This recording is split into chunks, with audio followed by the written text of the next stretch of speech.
Where I want to start is with account takeovers and maybe why the scams work and why they're being done. Hey, Jeff, thanks for having me. Account takeovers and social network impersonations normally are an important thing now because in the past few years, we've seen a lot of people, a lot of creators losing access to their accounts and Yeah. becoming billboards for scams. So to quickly answer your question, these account takeovers are relevant and important because content creators lose access to the accounts that they have worked to grow, and their audiences become victims to all kinds of fraud, from peddling medicine to investment scams to all sorts of things that will put their finances in danger. And I'm glad we brought this conversation up today because because creators think that they have double guilt in this. For once, they Yes. believe that they have lost access to their account and hence they have lost access to their life's worth of footage that they have worked hard to build. And B, they become accessories or accomplices to greater scam against their audiences.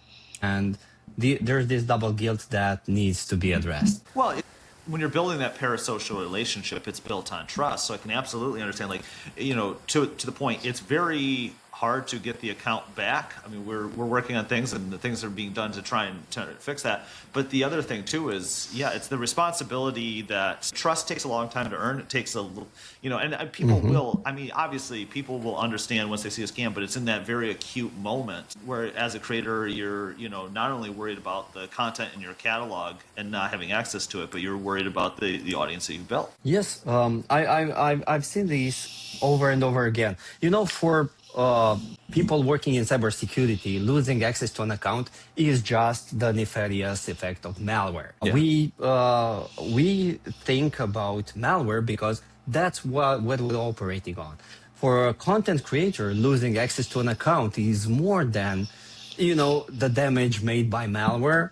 It's something that actively prevents them from communicating with their communities. That's preventing them from putting bread on the table because most of the content creators make a living out of building content. And I've seen these over and over again. I've been through situations where content creators would reach out to me and they're like, hey, I don't know if you know me. I'm running a content business on Instagram and I have a nail salon. And content that I post on Instagram helps me build up business, helps me get customers. And now somebody has hijacked my account. And all of a sudden, I have lost all my follower base. And we're like, yeah, you lost content. You lost access to Instagram. We know how it feels. We've been through that before. So for a content creator, losing access to the account is significant. And we've seen this happen to people who are skilled in IT, and we've seen that happening to people who are fresh, who don't know anything about IT. And that's because stealing accounts has become easy, has become a commodity now. Yeah.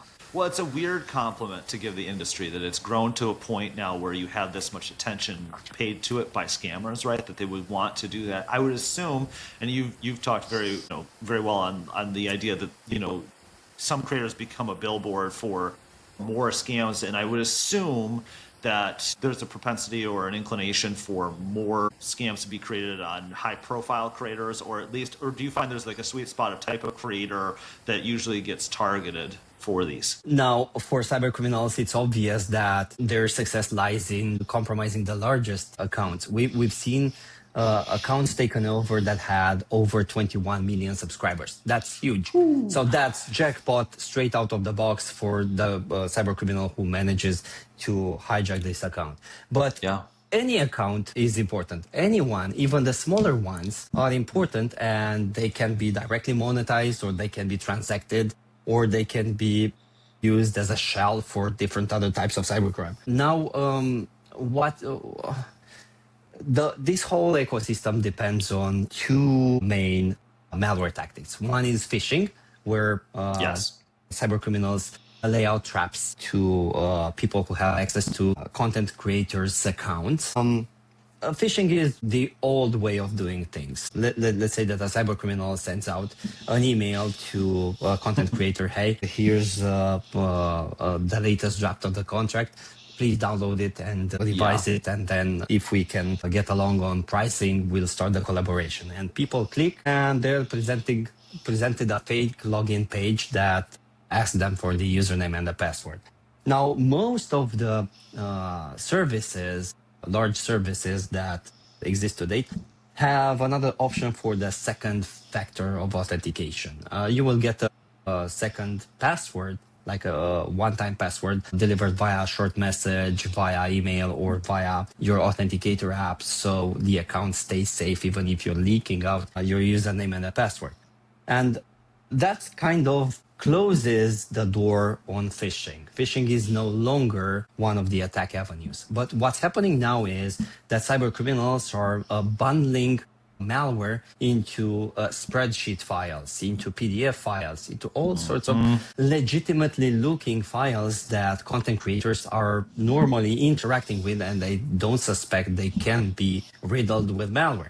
So when they open up a crafted attachment, they get infected with what's called an info stealer piece of malware. These are very insidious pieces of malware because they go away with whatever credentials we have stored in our browser, included credit card data, usernames and passwords to various accounts, a list of the websites that we visited.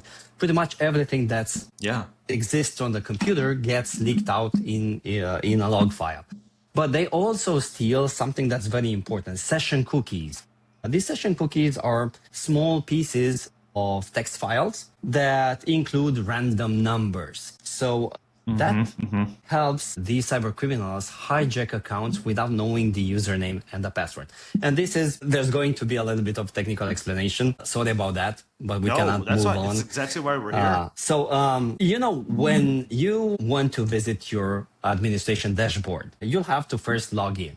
But if you move out of that page, you'll have to re-log in again every time you're visiting a specific page. The website will try to understand if you are allowed to visit that section of the administration dashboard or not. So in order to prevent this login from happening every time you switch pages, there's this interesting workaround that helps the browser understand that you have already gone through the logging in phase. And that's happening as you enter your password, your username, and your second form of authentication. You are presented with a session ID, a small random number that's attached to a live session on the server. As long as you have that number in a cookie, the web service will think that you have already passed authentication and you are the legit owner of the website. I don't need to know your username or your password or the second factor of authentication to get into your account. I only need that established session that you have worked on achieving for me. And if I have that number, I can log in as you and the browser will not ask any specific question. So that's how cyber criminals who are operating this info stealer malware get to bypass two-factor authentication and seize control over these accounts. So everybody who has an account, including people who have enforced two-factor authentication on the website, can fall victim to this type of attack. That's what makes it so insidious. One wrong click on a computer that you're already authenticated on, and your account is compromised. Yeah, so in theory, it doesn't matter if you're changing your password or anything else, as long as they still have the session ID, correct? It kind of does if you're changing the password. Because then that would create a new session. Websites normally will void this session, but there's no universal consensus about that. So every service will have their own implementation. There's no strict rules that websites need to adhere to. Yeah, I mean, you have to spend time kind of thinking through the thought process of a scammer, right? That makes a ton of sense on their end, because it's like, great, we don't even need to get that much information. We can kind of bypass and go there, which is honestly a pretty good breakdown. What are some things that, I mean, obviously let's talk about what you do, but like, what are some things that people can be doing to kind of protect against these latest kind of attacks or efforts made? Info stealers have been one of the most prolific category of malware in the past few years, and that's for a very specific reason. Content creator accounts value a lot now because they're a trampoline, they're the launch pad to a whole different malware ecosystem in which people scam other people via well-established brands or Yeah. channels. Quick example, it was 2024, iPhone was about to be announced. There was the launch event scheduled for in Romania, it was 8 p.m., but at about 4 p.m., there was a rogue live stream from Apple showing online that said, hey, we're launching the new iPhone. And to celebrate that, we're also offering a little bit of cryptocurrency gifts for people. So all Oh you no. have to do is take a snapshot of this QR code, send your Bitcoin to this wallet, and we will multiply it by 10, right? And everything checked out. Like the branding was okay, the video was a deep fake, of course, but it kind of checked out if you didn't know where to pay attention to. Right. Well, the scam was well timed. It had all the necessary elements to pass a brief scrutiny, and the channel that was streaming that had more than 10 million subscribers. So it was pretty legit if you didn't know where to look at. So this is why cyber criminals target large accounts. They will benefit from that credibility. They will reach so many people by just doing very little things, compromising an account, rebranding it for a specific event, and then streaming a deepfake video that they have built in minutes. Wild. Also makes complete sense because, yeah, sometimes, this could be something that's done with a bigger play in mind down the road. But yeah, everything revolves around trust, right? If random place X asks you to give them a little Bitcoin, you're probably not going to. But if it's Apple and it's timed around a specific event, that makes complete sense. Kind of walk through a little bit about what Bitdefender does and how you kind of try and counteract. Now, I was mentioning the fact that info stealers are still malware, and we're very, very good at detecting these info stealers. Bitdefender identifies info stealers before they manage to get installed on the victim's device. So we prevent these kind of hijacks in the first place. Another thing that we are actively doing is scouting social media sites where info stealers are being packaged as utilities. If you are a social network user, you will probably seeing every once in a while that this AI tool is given out for free within the next 6 hours or so. And if you download it, you get to keep it for as long as you want it and build pictures with it, create all kinds of content and so on. Right. These are scams. Like there's no such thing as free AI tools. If you download this, they're info stealers packaged as utilities. So if you're downloading that, you're infecting your computer. Again, we're scouting the social media sites, first understanding which malicious links are a potential root cause for an info stealer infection, and we block that when we see them on the web. Secondly, if you're getting them from anywhere else, we're probably going to be able to block them in due time. Last but not least, we know how difficult it is for a content creator to this threat alone. If an attack has succeeded and they have lost access to their account, it's not just the technical things that they have to fix first. It's also where do I start the recovery process now? And we have a security solution that's called Security for Creators that helps people get both the technical part, security solutions, and the human expertise, assistance to get their account back.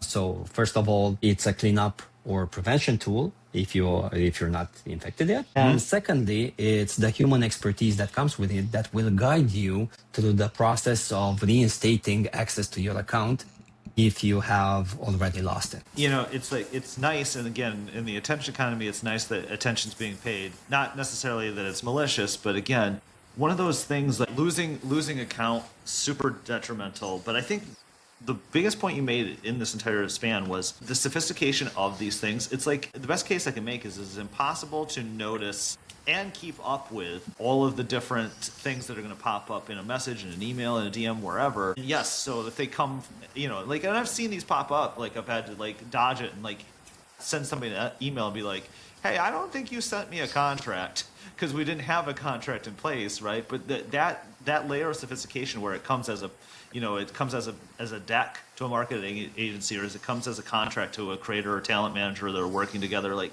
those levels of sophistication, those are really hard sometimes to delineate. It's not that these are just those run-of-the-mill kind of like, you know, email scams from a generation ago. And when they are coming as core business documents, that's kind of something that people will usually pay a little bit more attention to. My argument is, like, it's probably impossible to try and stay up to date on all of those. It's why sometimes a partner like you is a good idea to just have in the background. Now, the way I see it is that security solution that's designed for this type of scams takes probably 99.9% of the workload for the content creator. When you're a content creator, you're not necessarily tech savvy, you're not necessarily thinking about cybersecurity, you're not aware of the dangers because it's not your job to do so. I was at a